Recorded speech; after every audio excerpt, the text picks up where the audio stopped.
Should I change my name as a woman when I get married?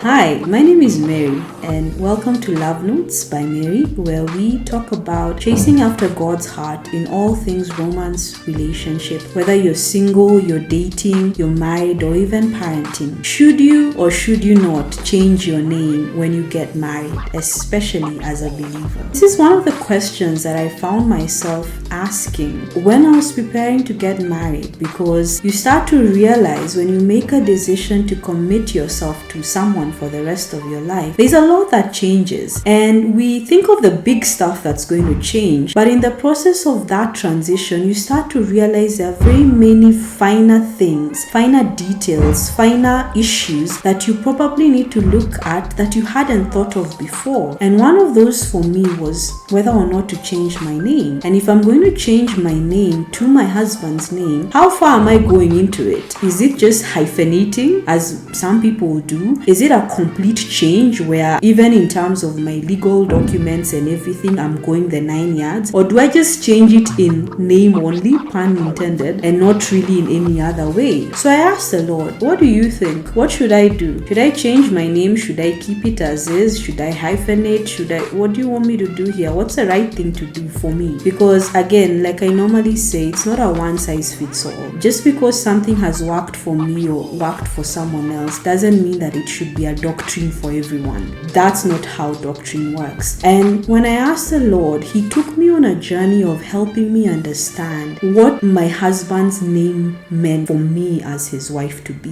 What it meant for me to take up his name. Not just literally, but more so spiritually. And one of the things that the Lord revealed to me was just the power of covering. The power of covering, especially at family level. We tend to think of spiritual covering from a perspective of the church, where you're looking at perhaps your pastor as your spiritual covering. But one of the other forms of covering that we do have is when it comes to the family, the man is the head of the home. And before anyone starts throwing any stones, there is a lot more to it than just saying, oh yeah, the man is the head of the home. It's not just a vague, flamboyant title or a vague, flamboyant position that some people have given men. There is a responsibility that comes with that, and part of that responsibility is a responsibility of covering. What is covering? If I was to summarize it in very simple terms that may not even do it all the justice that it deserves, it means that when my husband stands before God, he has to answer not only for his well-being but for mine as well. That's a reality of covering. It means that you are the defense system, you are the first point of contact between your wife, if you're the man, and the world and everything that's going on in life. It means that when the Lord looks at the state of your home, He's looking at who's responsible for this. If you're the head, that's you. The buck stops with you. And so there are things that you have to answer for. There are things that you have to do. There are things that squarely fall on your shoulders insofar as responsibility is concerned. And the Lord started to show me, because especially as women, we get into this space of, oh, but I can cover. Why can't I cover myself? Am I not empowered enough? Am I not smart enough, educated enough, and so on and so forth? And the Lord just showed me, and He answered me very simply. And He said, you don't leave something precious to protect itself. You don't leave something precious to protect itself. Think about it in this way. If you had a precious jewel somewhere, a very expensive diamond for instance, you're not just going to leave it.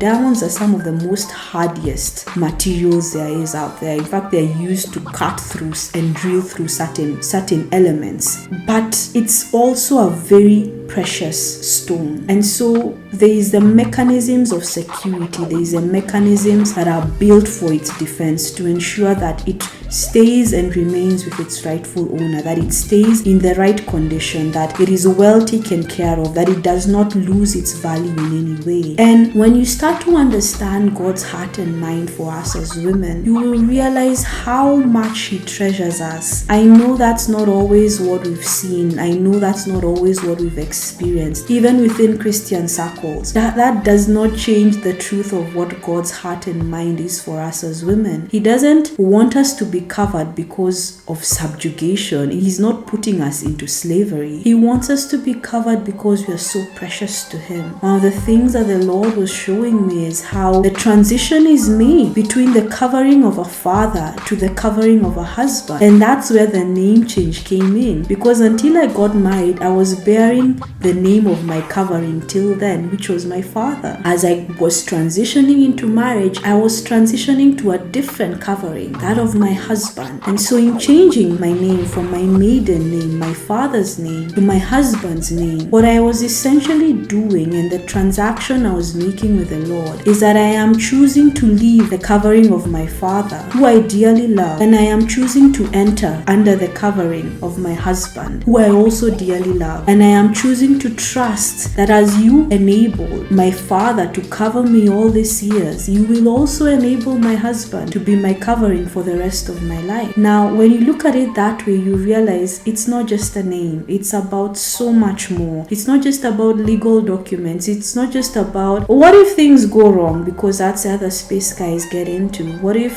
things don't work out? What if? How I settled that for myself was very simple. I got to a point when I was preparing for marriage where I realized that there's all I can do and there's a lot that I can't do. Equally so for my husband. When all is said and done, unless the Lord builds our marriage, we will be building in vain. And unless He is watching over our marriage, we are watching in vain. And so the confidence I got to change my name wasn't founded in our love, however wonderful it may be. It wasn't founded on how good our relationship was at the time. It wasn't founded on my expectations and desires for the marriage in the future. It was squarely founded on what God had said about us. It was squarely founded on who God had said He was calling us to be. It was squarely founded on God's heart and mind for us as a couple. Because I knew that if this is what God is saying, He will back it. And this is God we are talking about. He will